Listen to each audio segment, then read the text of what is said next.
morning, everyone. I'm going to share with you a very special Christmas story. The story really got me thinking about Christmas dinner. I love Christmas dinner. I wonder if you love your Christmas dinner and what you enjoy most about your Christmas dinner. I bet the main character or the main person in this story is not high on your list of things that you really love about Christmas dinner. And I don't know why, but I love sprouts. Do you love sprouts? This story is called The Smelly Sprout. Why does nobody love me? It was Christmas Day. Santa had been and all the presents were unwrapped.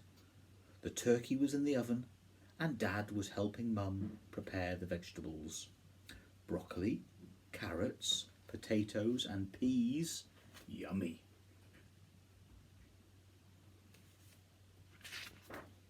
But one vegetable had been overlooked. There he lay, all alone at the bottom of the vegetable basket. A little green sprout. The sprout looked around and saw he was alone, so he decided to make himself known. "Ahem! Excuse me," he said in a tiny voice. "I think you've forgotten about me." Alarmed-looking sprout. "Ugh! A sprout! Yuck!" said Dad. "Ah! Get rid of it!" screamed Mum. I think it's safe to say that Mum and Dad do not like sprouts. "Out! Smelly Sprout!"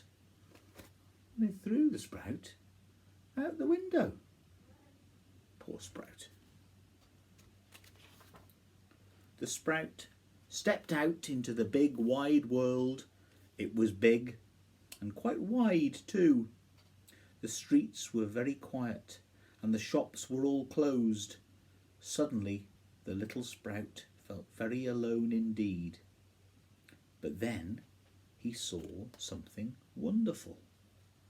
A huge tree filled with lots of colourful baubles. Some were green, like super shiny sprouts. The little sprout climbed up the tree to join the other colourful baubles. Suddenly the tree began to quiver and shake. "Ugh!" said the tree. "Something green and smelly is climbing up my branches." "It's a smelly sprout," screeched one of the baubles. Poor sprout.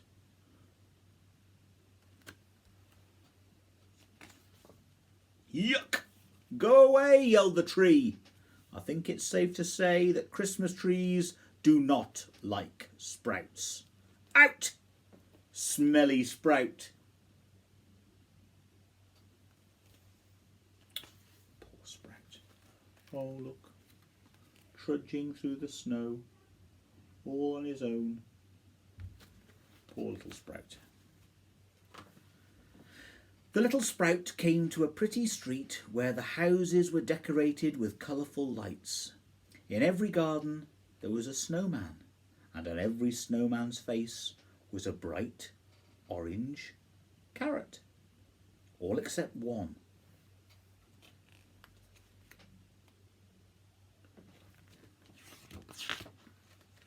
The snowman had no nose at all.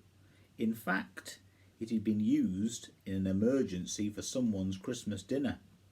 The sprout saw the tiny hole on the snowman's face and thought it looked like a lovely place to sit.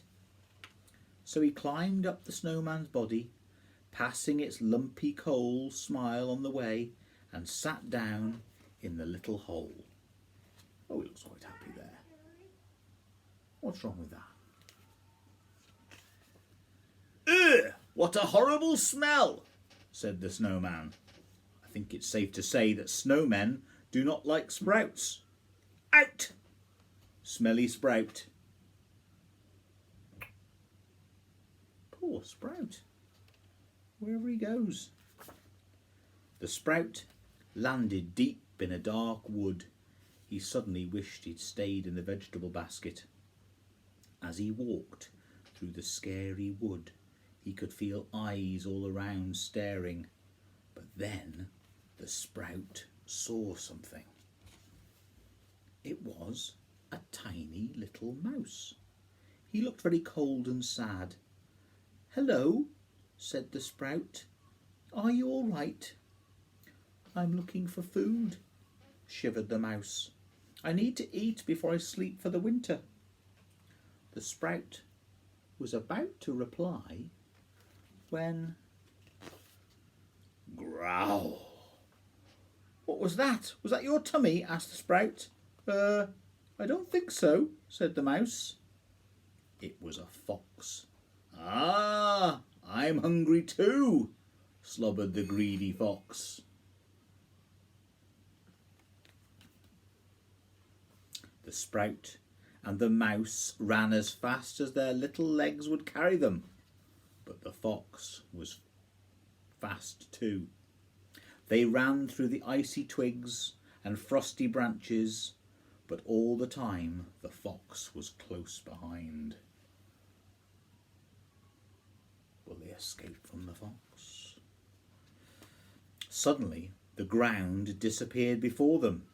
They had nowhere to go. The fox came towards them, his slippery tongue licking his slobbery lips. Slurp! "Time for my mouse dinner," drooled the fox. Gobble up that mouse. But just as the fox was about to chomp, the little Sprout jumped inside the fox's mouth. Inside the fox's mouth, the Sprout bounced up and down on his tongue. Boing, boing, boing. "Ugh!" cried the fox. "A smelly sprout! I hate smelly sprouts." I think it's safe to say that foxes do not like sprouts. Out! Smelly Sprout.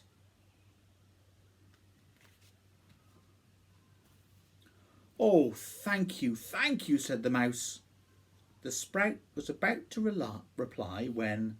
Growl! "Was that your tummy?" asked the Sprout. Yes, it was actually," said the mouse.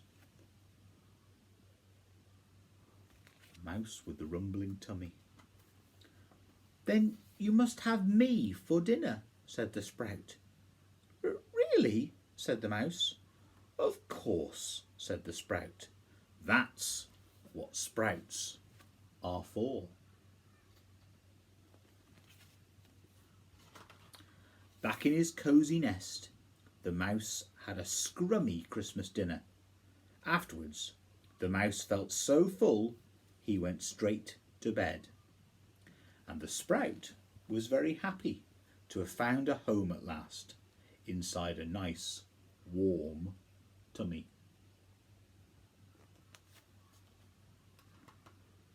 That's the end of the story. So the smelly old Sprout was enjoyed by the mouse in the end. So if you get offered sprouts for Christmas dinner, don't turn your nose up at them. Enjoy those sprouts. Merry Christmas.